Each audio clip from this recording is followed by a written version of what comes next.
I follow the Achintya Veda. So, and, of course, the all Vedanta paradigms, they have their own glories in their own terms. So, fundamentally, every such paradigm accepts consciousness as the fundamental, consciousness or the Atman as the fundamental unit of awareness. So, in such a framework, how does matter arises? How the physicality emerges? So that's a question that has haunted me for several years by now. I've been trying to understand how matter can come out as a derivative of operations at the realm of consciousness or mind. So to do that, recently we worked on a problem. It's about flocking of birds. So I'll describe 2-3 works that got recently published or about to. So there we started, or at least we attempted to connect mental realm or the realm of subjectivity to a realm of objectivity. So by the way, the notion of objectivity is actually a construction. If time permits, I'll describe that as well. So let us start with this problem statement that I have certain birds flocking together. As we have seen in the clear sky, we see the birds, although they may start from random positions, flock together, they form very beautiful patterns you might have seen. How does that coordination happens?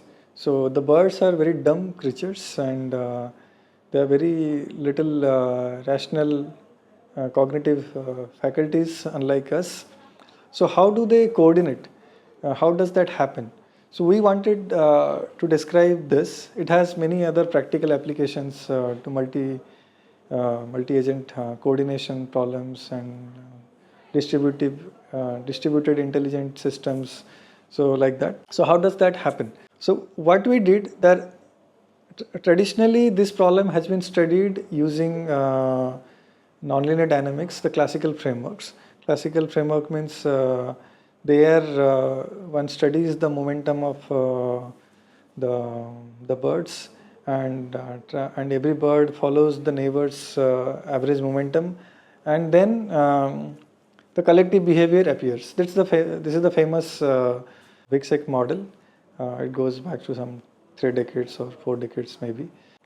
So what we wanted to do is to create a framework where instead of studying the physical momentum as such or only that, so let us cast this problem to a problem of coordination, mental coordination or judgment making process within the cognitive faculty of the birds, decision making process. So let's cast that as a decision making process. Say a bird is there and it has 2 neighbors to follow. Suppose it decides 2 neighbors to follow. So now let us count the elementary percepts that the decision making process may have. So when I say elementary percepts, so I say that's the unit percept that can take place at one time.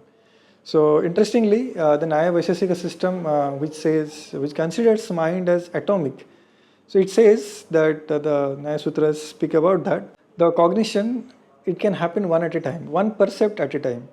So that means there cannot be 2 percepts at the same time, or multiple percepts cannot be at the same time. But yet the bird is in a sense aware of all such combinations of percepts that may potentially take place. One of those may pop up at one point because of the process of decision making. If I want to describe that, all these discrete possibilities being possible at the same time. So a natural framework that comes to mind is, certainly it is not Boolean logic. So certainly one is prompted, one is tempted to consider the framework of quantum mechanics, quantum formalism, which considers the idea of superposition. Superposition means 2 definite outcomes or multiple definite outcomes can coexist. So now I describe the decision making state of each bird as superposition of all these elementary percepts. So what does that mean? So let us unpack. So say, as I was saying in the beginning, say a bird has two birds to follow, the neighbors. So now how many elementary percepts it may have? It has 4 elementary percepts, 2 to the power 2. So how they are made? Now a bird may decide to follow both the birds. The bird may decide to follow neither of the birds, and the bird may decide to follow either of the birds. So that's the 4 combination that is possible, and I say that exhausts the elementary possibilities associated with the binary decision making here in the case of 2 birds. So once I describe the decision state of the mental state of the bird in terms of this superposition or quantum formalism, so now how do I really connect to the physical realm? So I need something that maps me to the physical realm. So here comes the idea of perception. How did the bird come to know about the elementary percepts?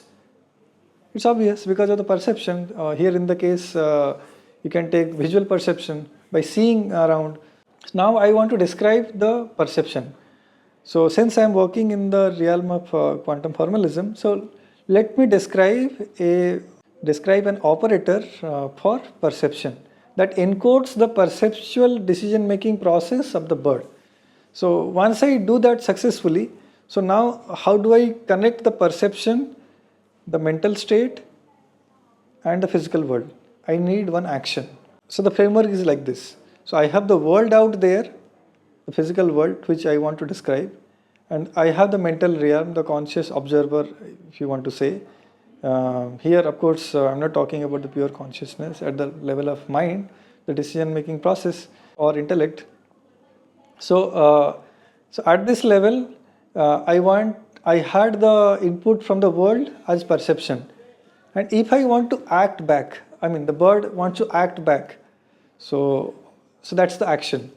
So this action perception mechanism with associated meanings is the whole process of creation of the reality in this case. So what does that mean? So it means that so action and perception, you may describe the action and perception without inferring any meaning out of it. That's not the Indian philosophy. Indian philosophy always carries the semantic aspects to it. That's why the idea of experience is always built into every fabric of its ontology. So here, how did we encode the meaning? Here, the decision states are the states of the meaning. So the elementary percepts that I described, that either to follow both birds, not to follow any of them, or to follow either of them. So that encodes the framework of meaning. So once I have this aspect done, so I describe the physical process as the ensemble average of my perception operator.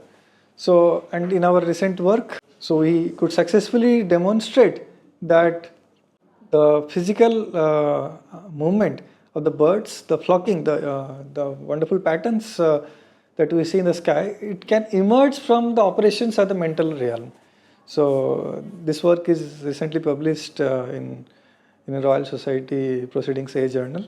So this is just one very small example how we can connect the mental realm to physical realm. So the take-home message from this, one of the take-home philosophical message, if I want to derive from it, is that the physicality emerges from the mental operations, the mental realm.